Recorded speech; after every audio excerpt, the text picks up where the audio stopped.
문재인 전 대통령 시절 미국 바이든 행정부는 상당히 짜증을 낸 적이 있습니다. 바로 한미 군사훈련 때문입니다. 자, 무슨 문재인 전 대통령은 대한민국의 군 통수권자가 이 한미 군사훈련을 무슨 계륵같이 생각했는지 연기, 아무튼 축소, 실전은 안 되고 무슨 이런 일들로 점철되어 왔습니다. 윤석열 대통령이 취임했습니다. 이제 변하고 있습니다.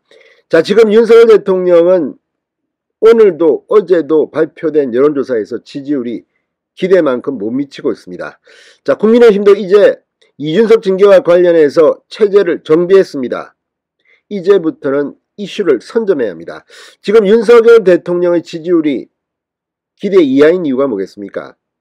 윤석열 정부가 이슈를 주도하고 나가야 되는데 지금 끌려다니고 있습니다. 무엇보다 국민의힘에서 새로운 논란을 제공하고 치고 나가야 하는데 그러지 못하고 있습니다.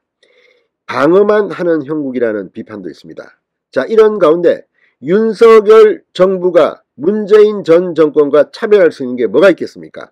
자, 한미 군사훈련 일정이 확정됐습니다. 그동안 바이든 대통령이 하고 싶어도 못했던 것, 이제 파트너가 문재인이 아니라 윤석열입니다. 자, 한미 군사훈련 일정이 확정됐습니다. 무엇보다 이제 시뮬레이션 이런 것뿐만 아니라 실전 기동 훈련도 할 것으로 보입니다. 진성호의 융단 폭격 시작합니다. 문재인 정권을 융단 폭격합니다. 방송에 앞서 아직 진성호 방송에 구독자가 아니신 분은 붉은색 구독 버튼 눌러주십시오. 더 좋은 방송으로 보답하겠습니다. 자, 문재인 정부에서는 골칫거리 취급을 받았습니다. 한미연합 군사훈련입니다. 그러나 이제 다릅니다. 자, 전쟁을 준비하는 자만이 평화를 유지할 수 있다는 말이 있습니다. 자, 이제 한미연합 군사훈련이 정상화 수순을 밟기 시작했습니다. 한미양국은 다음 달 22일부터 CCPT 연합주의소 훈련을 진행한다고 발표했습니다.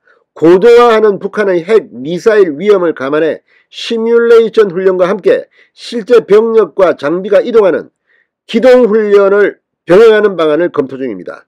자, 문재인 정권에서는 실제 이런 일들이 제대로 지켜지지 못했습니다.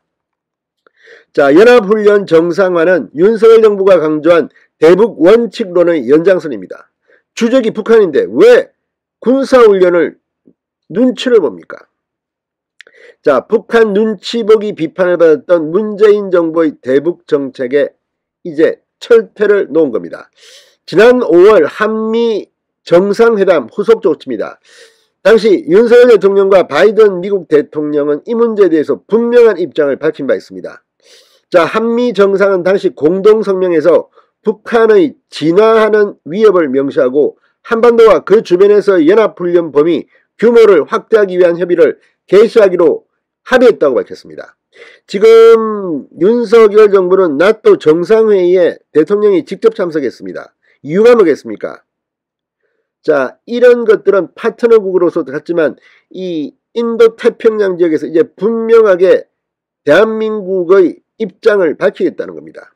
전략적 모호성이라는 이 문재인 정권의 말도 안 되는 이런 짓거리는 이제 쓰레기통에 던져버린 것으로 보입니다.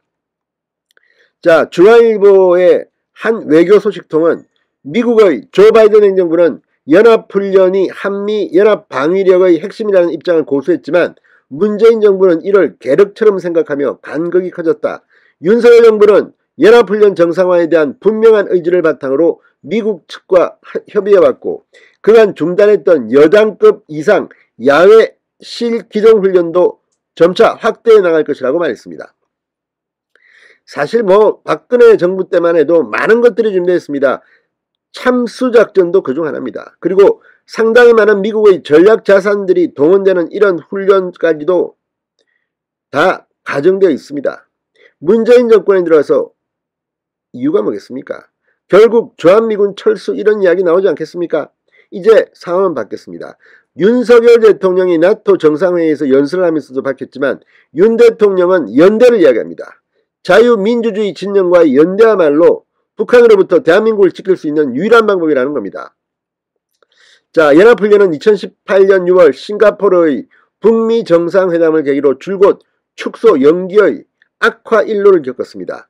북한의 비핵화 노력을 뒷받침하는 한편 갈등의 불씨를 최소화하자는 판단했습니다.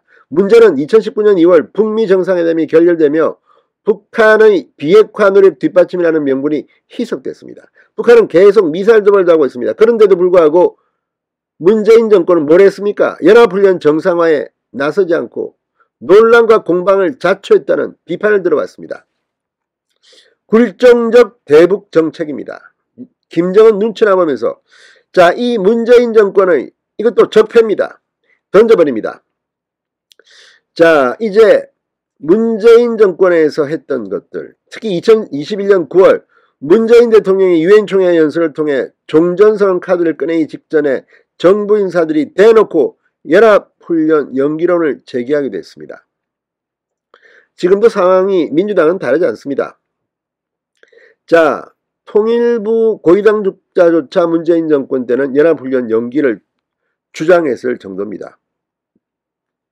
그럼에도 불구하고 북한은 그동안 줄곧 연합훈련을 대북 적대시 정책으로 규정하면서 대화복귀의 조건으로 적대시 정책 철회를 내걸었습니다. 그러면서 자기들은 뒤에서 핵과 미사일을 개발해 왔습니다.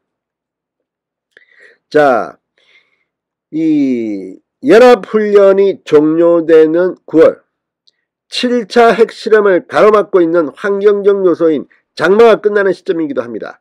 자, 어쨌든 북한은 지금 핵 공격 이런 것들로 협박하고 있지만 사실은 북한 사정은 지금 그렇게 만만치 않습니다. 자, 아무튼 윤석열 대통령이 취임하고 가장 먼저 상징적으로 보여줘야 합니다. 한미연합 군사훈련이 이제 정상화됐다는 것을. 진성호의 융단 폭격이었습니다. 여러분 감사합니다.